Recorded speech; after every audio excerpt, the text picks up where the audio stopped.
white oak. All right, I got a trailer load of white oak today. It's July 1st, 2023. It's about 942,000 degrees today until we had a bunch of storms come through and cool it off 25 degrees. And so right now it feels like it's about, I don't know, 80 degrees. All the humidity's blasted out. It's perfect. But it was not. Right, the second I turned the chainsaw off to load this stuff up, the clouds parted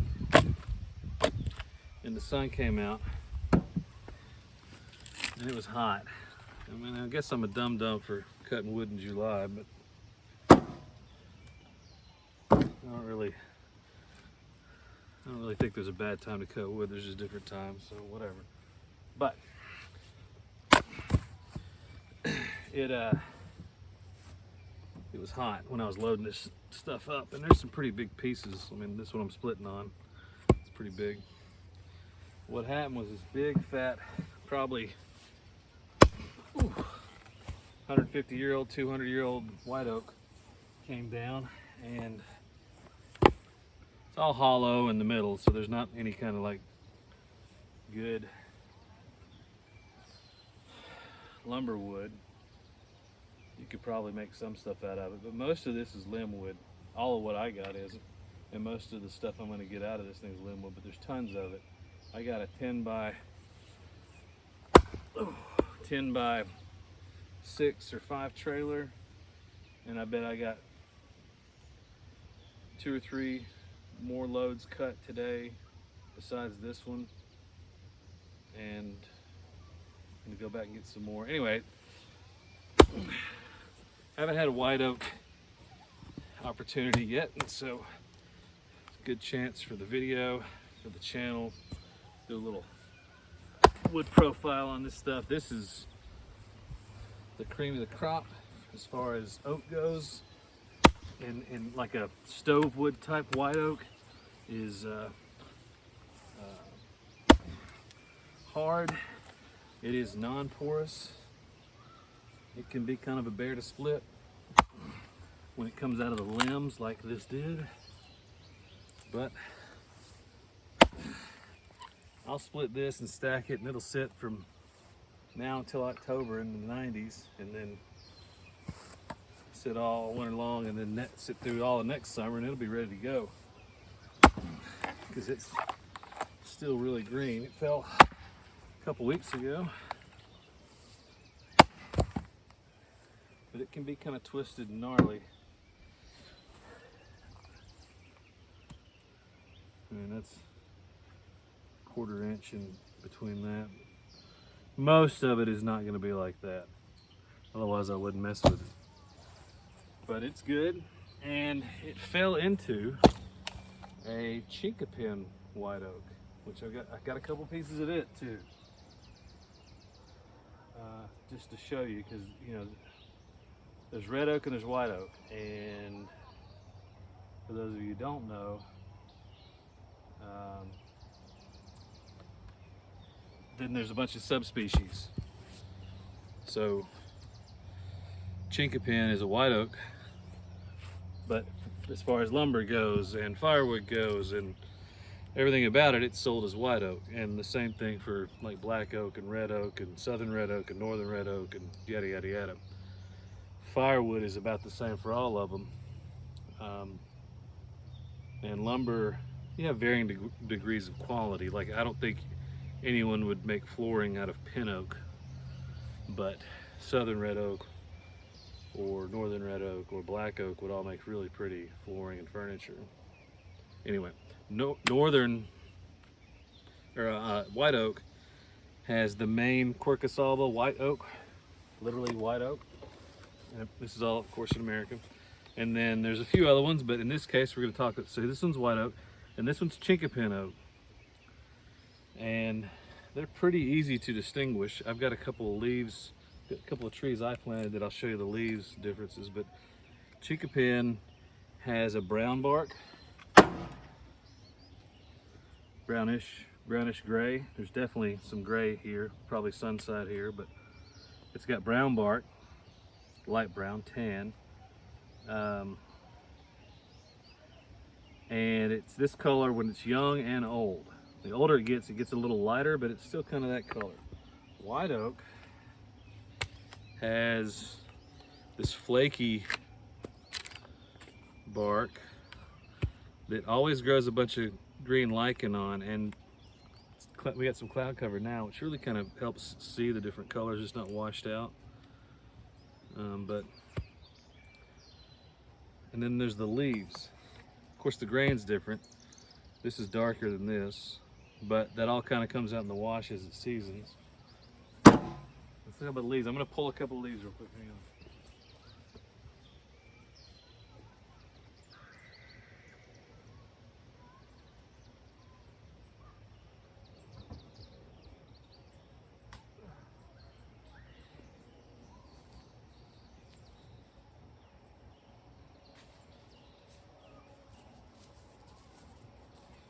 These are a couple of crummy ones underneath.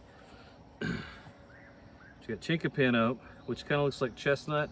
There's chestnut oak, swamp chestnut, and all that kind of stuff. But then you got white oak. Again, they're both white oaks, but this one's only white oak. So you got the big fat lobes, the kind of the traditional oak leaf. Think about like military badges and that kind of stuff. This is what they're talking about. This is the Chinquapin white oak, which I really like that tree. So this is a piece of the Chinquapin. And when the white oak fell into this one, it knocked a big fat limb out, and so I thought I'd cut a couple pieces to do kind of the comparison video. So I'm going to bust this one up to show you that too.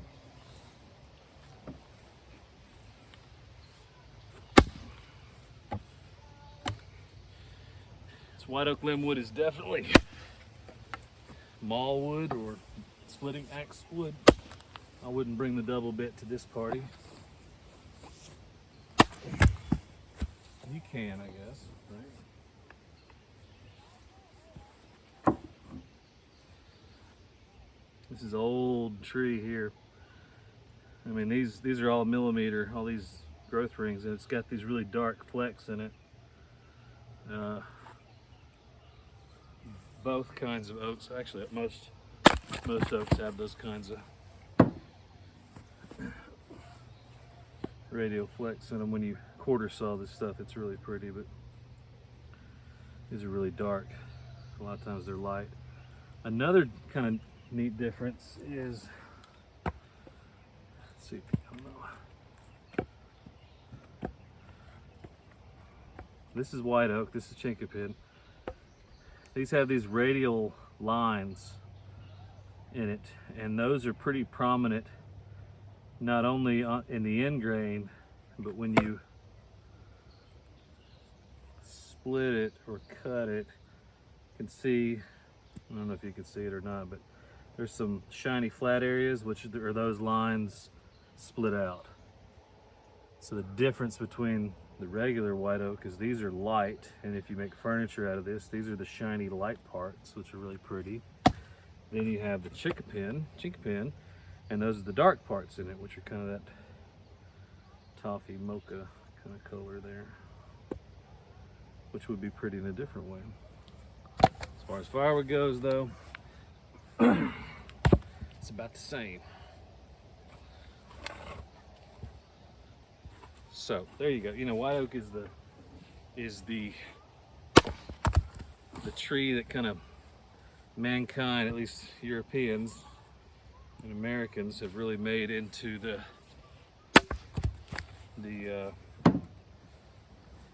workhorse tree. Think about all the old timber framing in Europe. Oak. Notre Dame, the new stuff, white oak. All the boats, white oak. You know, the Royal Navy in England, white oak. I would imagine the Spanish armadas were probably mostly white oak. The Viking longboats, white oak. When those guys do the reproduction Viking longboat hewing and all that kind of stuff, they're using white oak.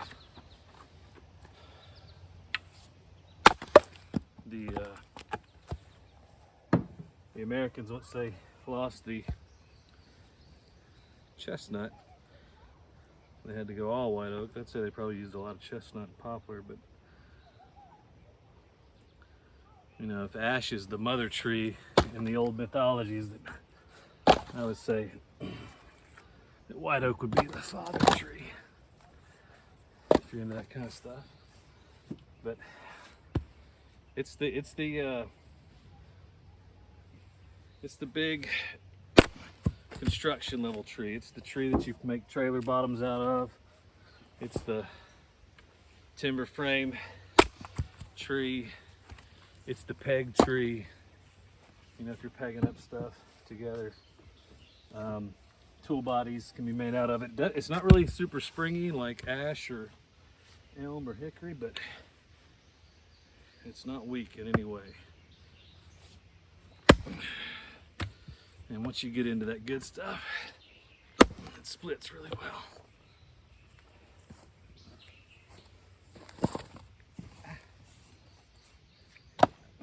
Takes just as long though to season. I got pretty hot, humid summers here, but a lot of sun and wind. And if you cut it in the winter, you can burn it that next fall, but it is going to have some moisture in it. I had a bunch that a neighbor of mine built a building, cut a bunch of white oak out. Same neighbor I got the red oak from, actually. And he hauled off the butt logs to the mill. And then I cut up all the limbs. And most of them were 6-8 inches. I had a lot of trailer loads that size. 6'4", something like that. Anywhere in that range. Maybe split once. And there's a bunch of it cured out over there for this fall, and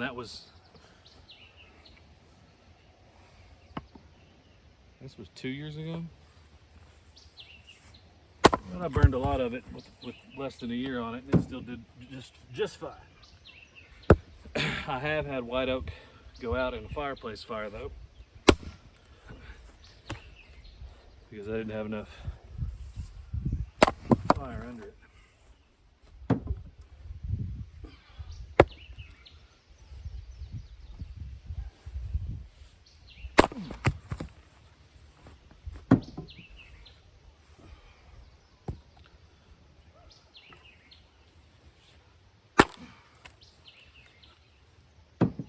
Another thing about the white oaks versus the red oaks is the white oak will throw acorns every year. Red oaks every other, every 2 or 3, depending on the weather and conditions. So it's a pretty good wildlife tree.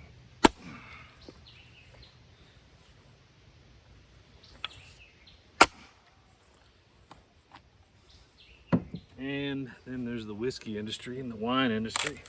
All the wine barrels of the world and whiskey barrels of the world, whether they're borrowed or reused or whatever, they're white oak. And 9 times out of 10, I would say they're probably American white oak, which is what most of this trailer is. And I used to have a lot of pride. I was like, yeah, that's right, American white oak is the best. Well, I think it's because we just got a lot of it, and Europeans use their white oak for more important purposes, like rebuilding ancient cathedrals when they burn up, whereas we use it for whiskey curing, and then we just get new ones.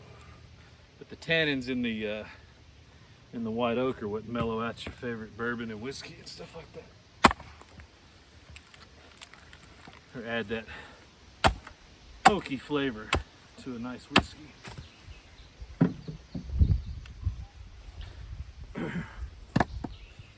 That's a white oak.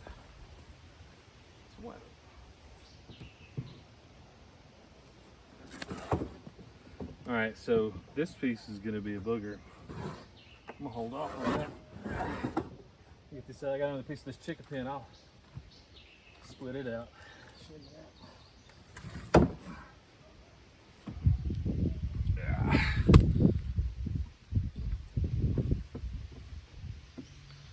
kind of long, longer than I usually cut them, but it was hot. I was in a hurry.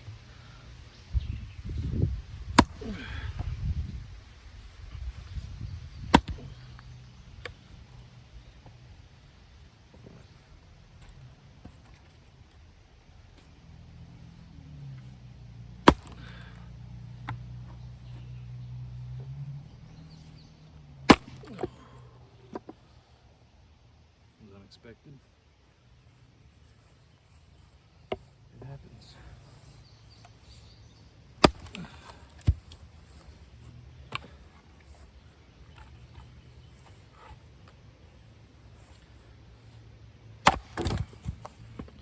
Just a little twist in that one. Which makes it always a little fun. You never know how it'll twist out.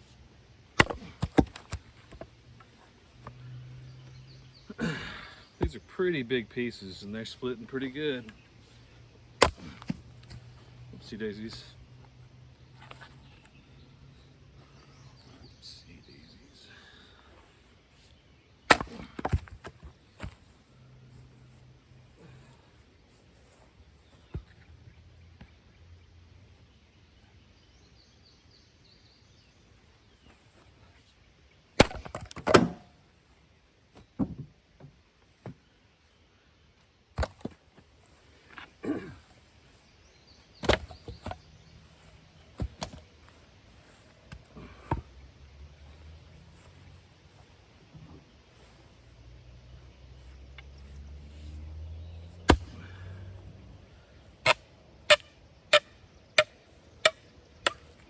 Little tension there.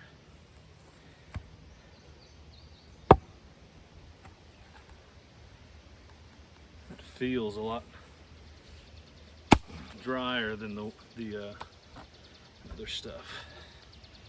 Like that heartwood is.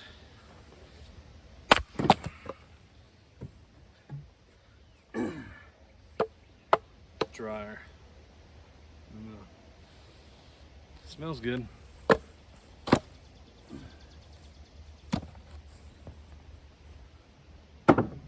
Yeah, this may be the most important tree for, I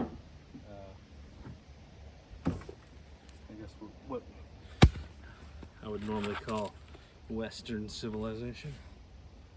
I don't know about the rest of the world, but I know that as far as Europe and North America, well, at least North America before they went west,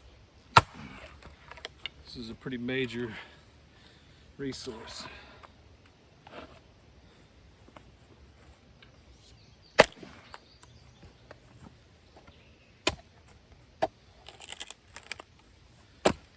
On my place, which is not very big, there's one great big white oak on the corner, up by the road. It's the property marker. The old go so-and-so to the old oak tree. Well, it's a big one, it's a dandy. And I got a few little ones here or there that have sprouted up, but otherwise it's all what I've planted. I've planted half a dozen or so.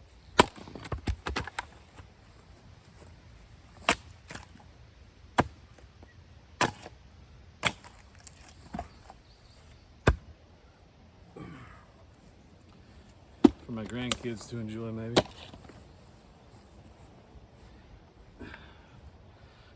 It's funny, one is, let's see, 15 feet tall that I planted, and then one that I planted, same exact species, planted the same exact year, probably the same day, is 4 feet tall.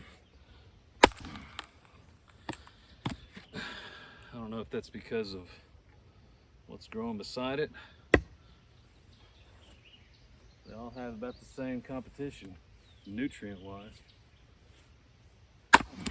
they're not growing the same. Could just be a poor specimen, I suppose.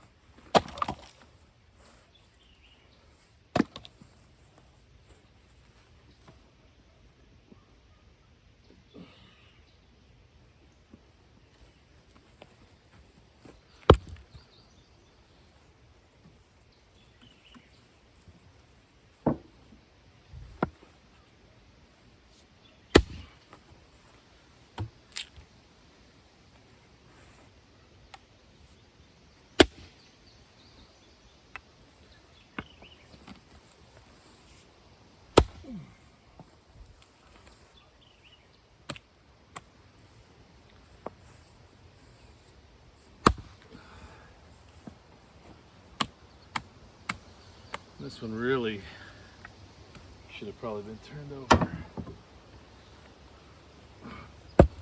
Might not matter, a little rot in the middle. You can tell all that waviness is a bunch of twisty grain.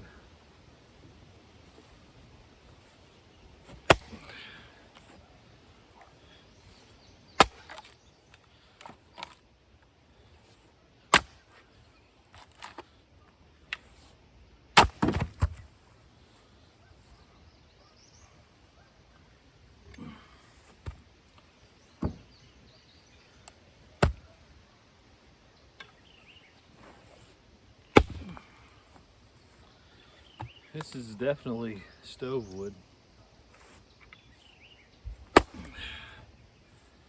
It's no locust, but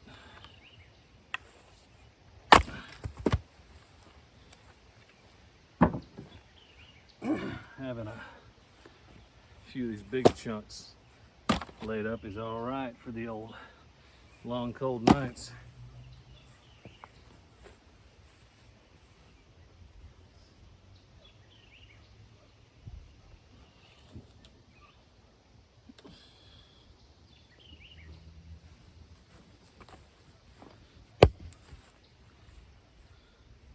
Limbs starting right there. Let's see what this one does.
All right, let's get one more big one.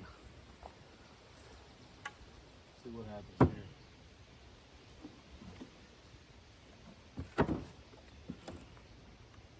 here.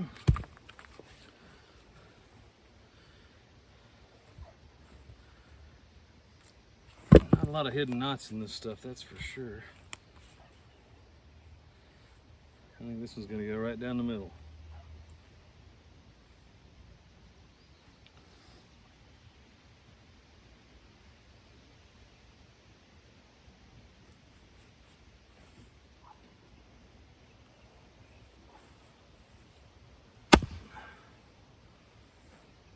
Water come out.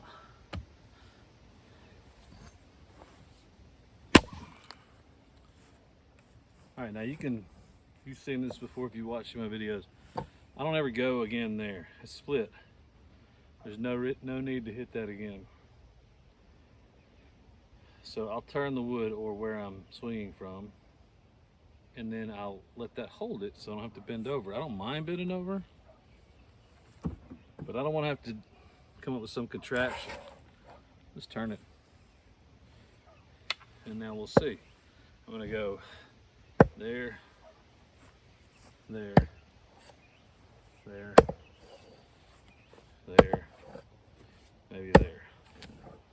Approximately. Look out, trailer.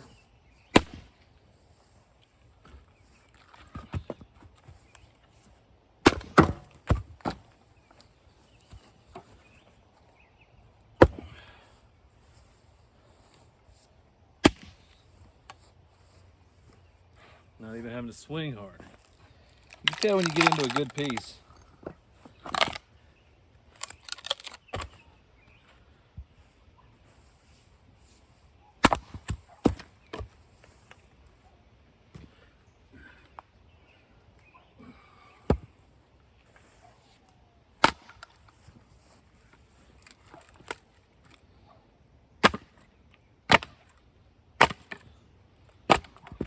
There you go.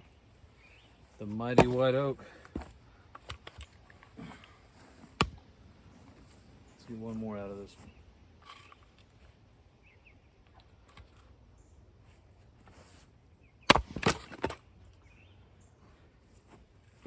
one. Another thing they used to make out of this is shingles. I think they still do in Europe. To rive out shingles out of this stuff. I don't think this would be very good candidates because there is a lot of twist in it, but it'd make pretty ones. Guess you could make a riven birdhouse.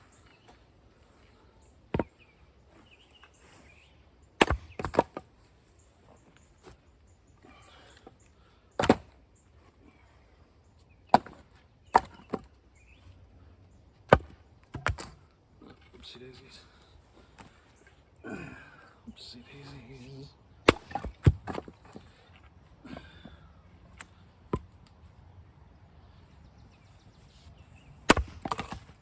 All right, white oak. And I guess a little Chinquapin in there too.